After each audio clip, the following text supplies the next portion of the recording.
soo dhawaada saaxiibayaal waxaan rabaa inaan muuqaalkan idinkula wadaago habka maalmaha qaar miyiga marka la joogo quraac wanaagsan oo midda miyiga ugu shidan subaxaas loogu quraacdo. waqtigan waxaan joognaa miyigii oo barwaaqo ah oo xooluhu ay caano leeyihiin, sidoo kalena cadkoodu ama hilibkoodu uu yahay hilib aad u macaan.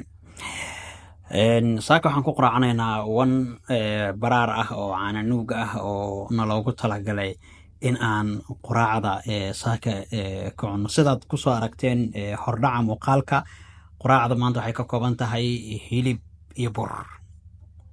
marka ugu horeysa dabkii ayaa la shiday.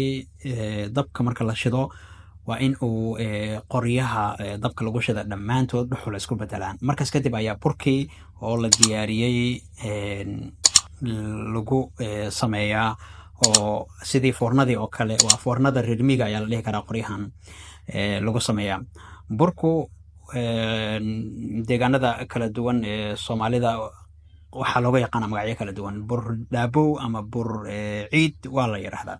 hilibkana laba qaab ayaana loogu sameeyey. qaab waa kalaankal in looga dhigay oo maaragtay burkii lagu cuno, iyo sidoo kale in xibin xibin lagu kariyey biyo. labadaas qaab ayaa loo kala qaybiyey. ogowna wankan yar ee baraarka ah uma baahna saliid in lagu shiilo. kalaankalkiisu isaga is shiilaya oo baridiisa iyo hilibka ayaa la isku shiilaya. waayahay burku waa sidan marka maaragtay lasoo sameeyo. qaabkan ay u ogyahay waa farsamo reer miyigu ay burka ku samaystaan. ogowna burkaas aad aragto sidaas ciidda ayaa lagu sameeyey. kalaankalkii ayaa goordhow noo soo degaya. waa ciddii miyiga mar quraacdaas ama inta tagtay hilibkaas ka cunta ayaa garanaysa macaantiisa. kalaankalkan kiyo maqaayadaha magaalada wuu ka dhadhan iyo caraf duwan yahay, lagama sheekay karo.